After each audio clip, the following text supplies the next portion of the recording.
The following is a special presentation of Tony Kurre Radio. Want the real story behind the sound bites and headlines? Let's find the facts. Remember, it's not a conspiracy theory if it's the truth. You are not paranoid or confused. You just need to know. Hey everybody, welcome to a special edition of Everything You Need to Know. Kip Keefer with you on this holiday weekend.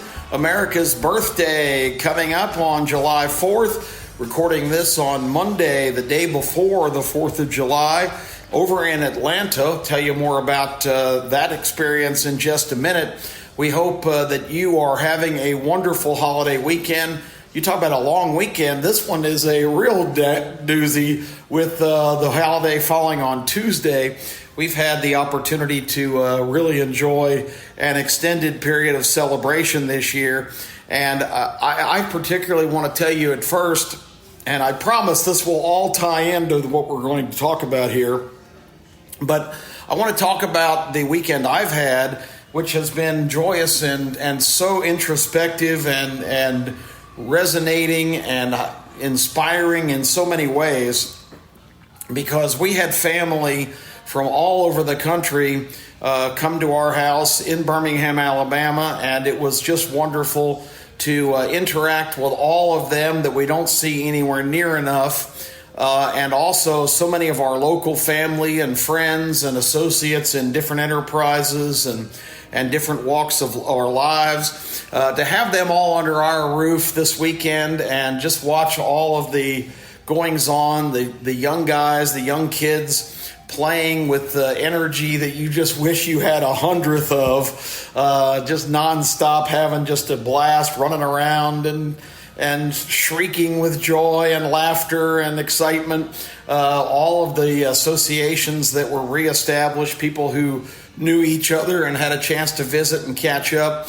And also just kind of sitting back and, you know, of course, as much as I'm going to be a participant, and I always will be in this kind of activity, I found myself just sort of sitting back comfortably, just watching a lot and just taking it all in and enjoying I don't know, I'm looking for the right word here, but gratifying, I guess, is the word, to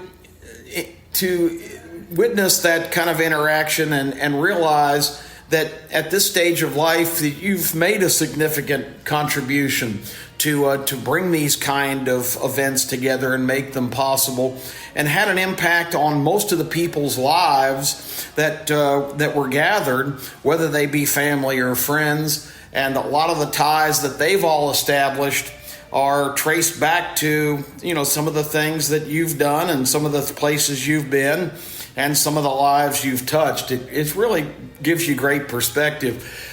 I think we tend to live in a vacuum sometimes and not appreciate what a contribution and what a responsibility really all of us have to make sure those links in the chain that we weave during our time here are strong and solid and really unbreakable bonds, because it really comes down to, in life, the lives you touch positively, the impact you make, all the way that you treat others, all of those things contribute to leaving the world a little bit better than you found it.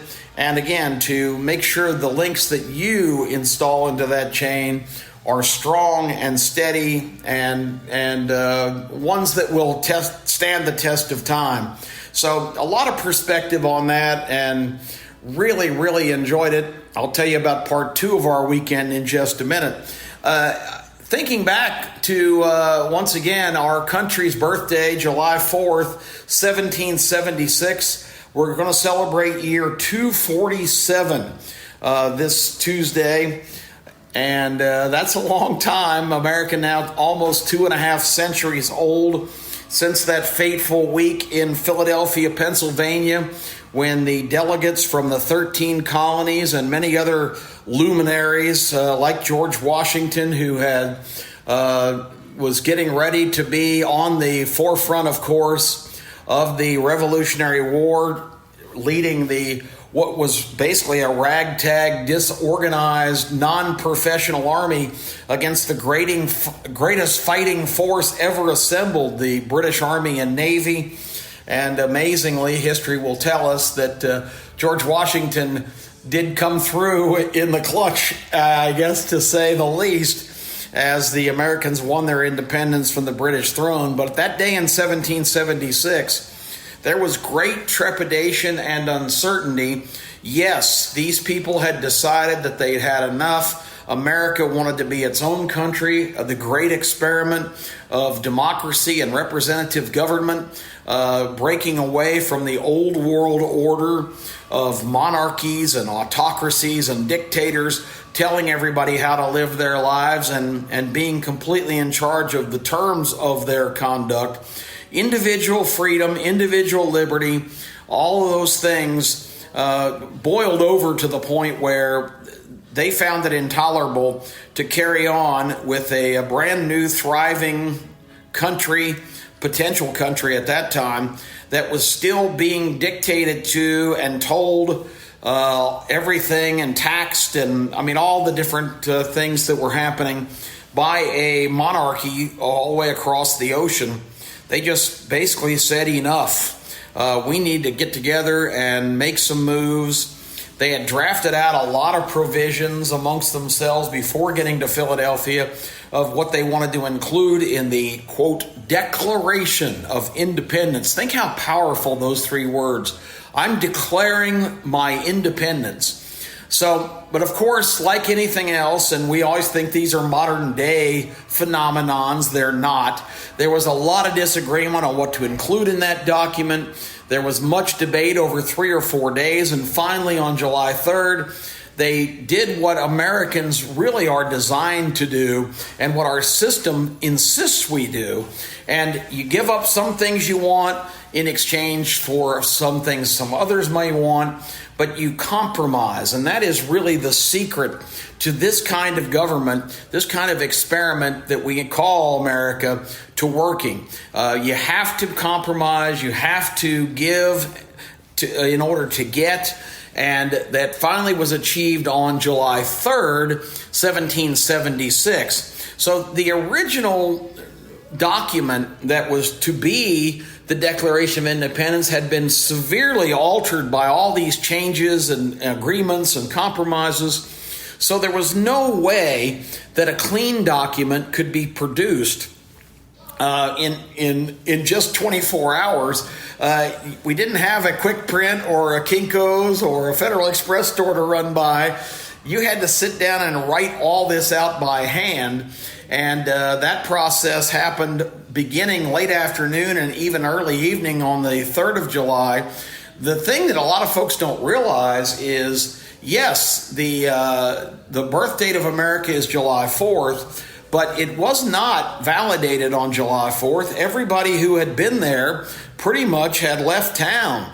And the transcriber putting in all of the new provisions and changes was still writing the document and worked day and night basically until the date of July 6th to complete the document that now is considered the official Declaration of Independence. That very first document with all of the ideas and kind of what would be amount to the modern day term of a rough outline was actually signed in the famous painting with the delegates, a lot of them and a lot of the prominent people standing over the shoulder of the signer who was president of the Continental Congress. And when you hear the name of the only signer of that original document, it will all make sense because it's become a real modern day, just a standard saying.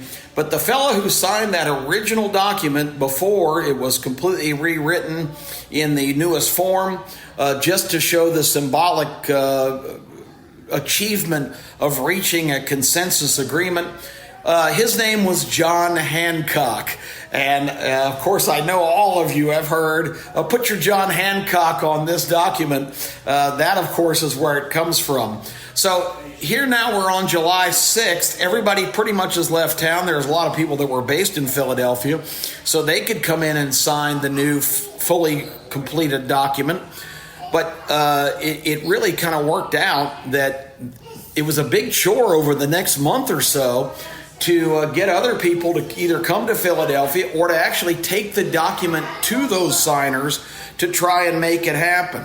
And as they did that, it became almost a month-long chore, because the last delegate of the 56 that were at the Continental Congress that was designated to sign the document did not put their John Hancock on it until August the 2nd. So our holiday could easily be the 2nd of August instead of the 4th of July. So anyway, that's kind of a little bit of the history. So July 4th is a little bit of a misnomer from that standpoint, because July 4th, everybody pretty much had left town, but that was the date, of course, that the document was dated, due to the fact that the ceremony had not taken place, but the transcriber began working on it in earnest after midnight on July the 4th. So that's why we are 4th of July instead of 2nd of August. That doesn't quite have the same ring to it, does it? So anyway, moving on, there's so many aspects of this, and we're going to talk about a whole lot more in just a moment. Sorry for the unexpected break. Live broadcasting always fraught with peril. A ringing phone in the studio is probably unprofessional, and my apologies. But as we tend to do here on Need to Know, we just plow forward and continue our thoughts. So all of that took place, and think about the audacity of that act by these American patriots who, you think about, okay, well, they all came to Philadelphia and talked about this. This was a lot different time, folks. They didn't jet in. They didn't come in limousines. Most of these guys, the most prominent citizens in our country in 1776, arrived after long journeys on horseback. Can you imagine in the modern day, our great all-stars of political stars like Mitch McConnell and Chuck Schumer and Adam Schiff and those kind of guys that are in Congress now, Lindsey Graham, et cetera, Jim Jordan. Can you imagine all those guys riding into town on horseback for the most important meeting that was going to launch the start of our country? Or some of the more, I guess, well-polished or richer guys may have had a wagon driver or a coach driver, and they could comfortably sit in the back on nice bumpy dirt trails and God only knows what kind of conditions. I don't think the journey from all over, from Georgia and New Hampshire and New York and all the different places to Philadelphia, where it's probably that comfortable. But I think it's a funny visual to picture that these guys came riding up on horses to form our country. A lot different world in 1776 than there is now. And of course, railroads were just a concept at the time. That all didn't happen until into the 1800s. So a lot different world. I can't imagine where these guys, I guess they had hotels and inns and such, but no telling what the accommodations were for the original drafters of our Declaration of Independence, which of course has really famous different passages written primarily by 33-year-old Thomas Jefferson. And think about that brilliant document. And if you really want a good read sometime, go back and see the words that were chosen. And he had input from John Adams, who would also later become president, and of course Benjamin Franklin, who was the most worldly American, having spent a lot of time in Europe, and also a guy with a lot of newfangled ideas and his own publication and different things. But the words in that document are so compelling that we believe in this country that all men are created equal.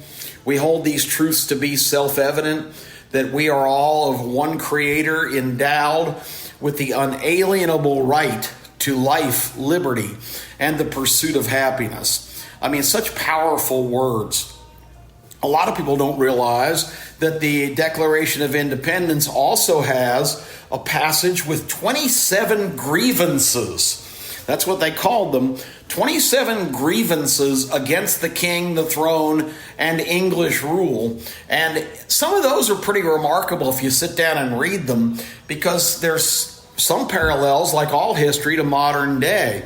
The real beef with King George III and the English monarchy was that they were trying to run the country from across the pond, imposing all of their own laws and prohibiting local governmental authorities like cities and counties. Well, there weren't counties yet, but cities and municipalities and big population areas from having their own determinations on their local rules and making provisions for life in those communities. It was all dictated by a completely foreign land. And yes, technically the colonies were of English origin, but the complete unwillingness by the throne to relinquish any power to the new Americans was at the core of this rebellion. And it kind of parallels a lot what we're seeing now, because more and more, as I mentioned, there's a lot of people around the world that would like to see us kind of settle back into that sort of massive central government philosophy where, regular people don't make their own decisions, that there's people better qualified or even anointed ones that are the elites that should be making decisions for people. And a lot of Americans who are really expert and really committed to the whole principle of this country's foundation find that to be rather abhorrent with everything that's happening right now in Washington and with this progressive movement who really kind of wants to go back to a globalist way of life where we do the best thing for the globe and for the world, not the best thing for Americans. And that really is contrary to what the foundations of our country are all about. I also find a passage later on that talks about courts and juries of their peers and things that were basically unheard of in that era, that the king took it upon himself to basically appoint all of the judges for all of the courts that would adjudicate disputes and criminal matters and whatnot.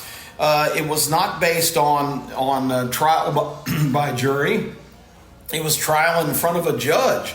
And it's funny how it's so controversial in this day and age that the leader appoints our Supreme Court, and their role is not to make those kind of decisions. It is to interpret the Constitution that will be written on that day in 1776. It will be written about 10 years later. The Supreme Court, that those judges appointed by our leaders are there to interpret law, not make law. And a lot of people misunderstand that. This entire controversy with the Dobbs decision, which so-called reversed the ruling of Roe versus Wade from about 50 years ago, they did not say that abortion is illicit or illegal. They didn't say that it should not be prohibited. I hear people say all the time that the Supreme Court struck down abortion. That is not what they struck down. They struck down the decision by the court previously, just like appeals courts do every day. If they find that it's not based on the Constitution and the laws that are allowed in our country, they declare the law unconstitutional. That's what happened there. It was not a change of policy. There was no opinion rendered on the concept of abortion. They said the states need to decide this, not the federal government, because there's no provision in our Constitution that would prevent or allow it. So I think that's frequently misunderstood. But once again, over on a throne in England, a king was deciding who was going to hear cases involving Americans. This is the one I really found to be interesting in light of how the federal government now is expanding into every area of your life. That one of the grievances was the king designating what they called, and I love this word, and continuing to send over, quote, a swarm of officials, unquote. A swarm of officials to basically create policy and advise throne-appointed governors on matters of controlling the citizenry and enforcing the laws of the crown. Doesn't that sound familiar? When all of a sudden, so many of our federal agencies have been weaponized against American citizens. Basically, the same grievances we had against the king are things we're experiencing today.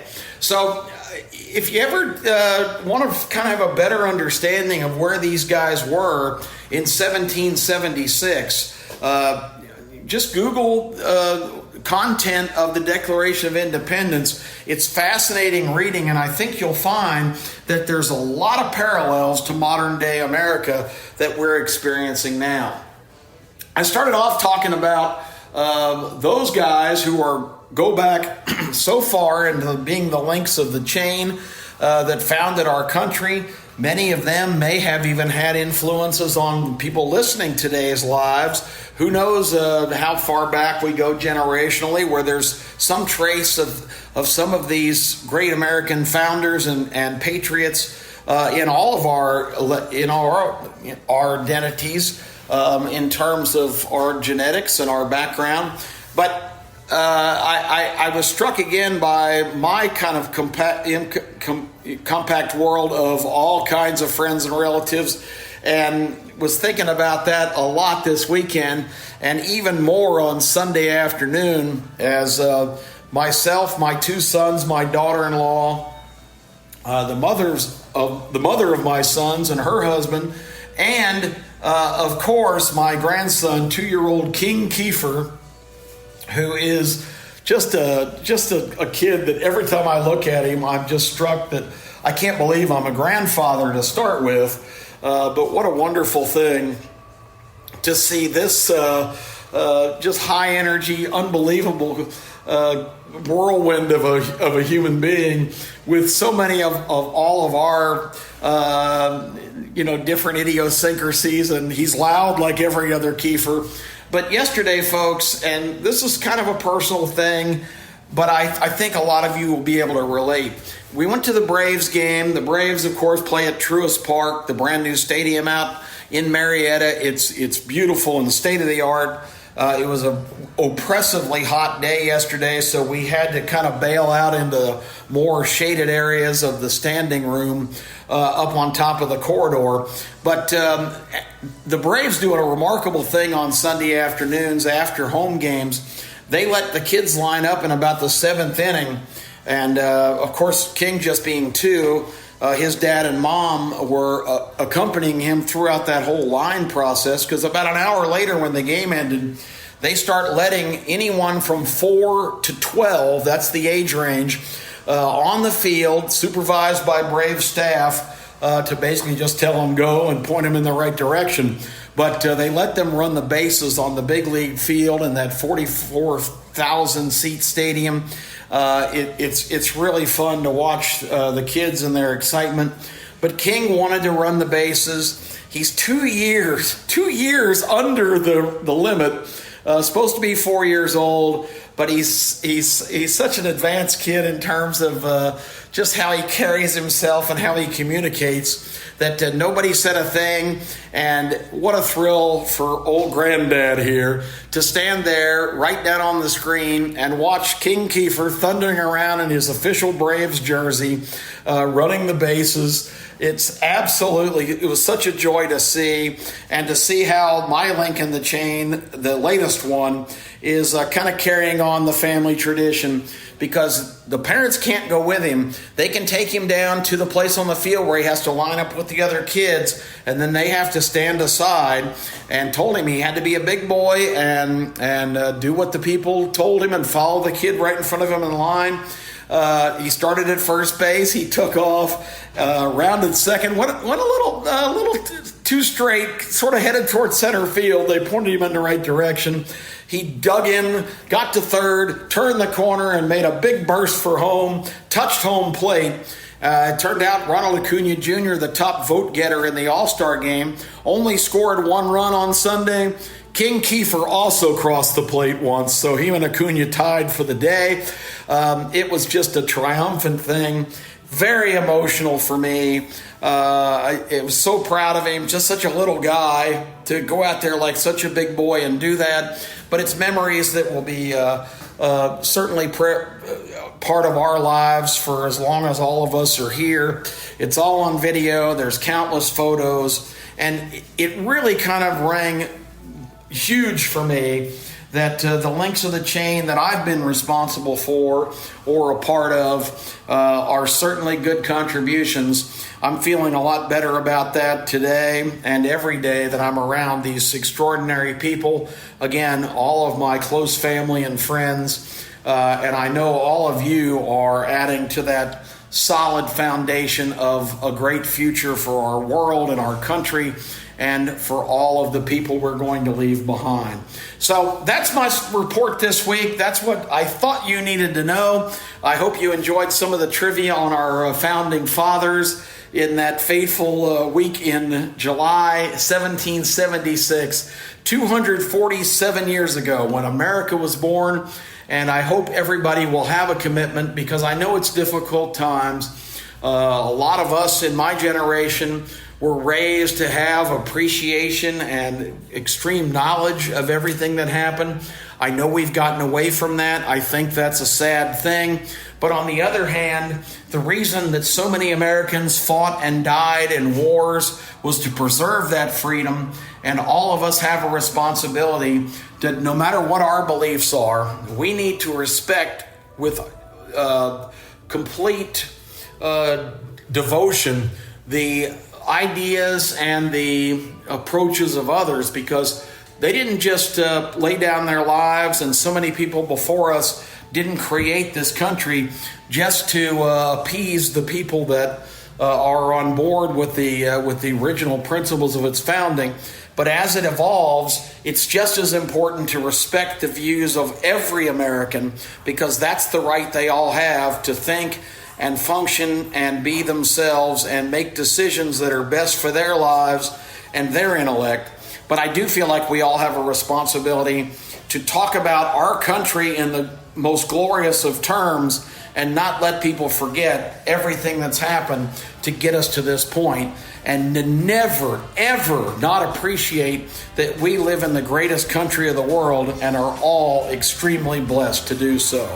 Happy 4th of July, everybody. Happy birthday, America. We will talk to you again soon. Kip Keefer, thank you as always for listening to Need to Know. This has been a special presentation of Tony Kurre Radio.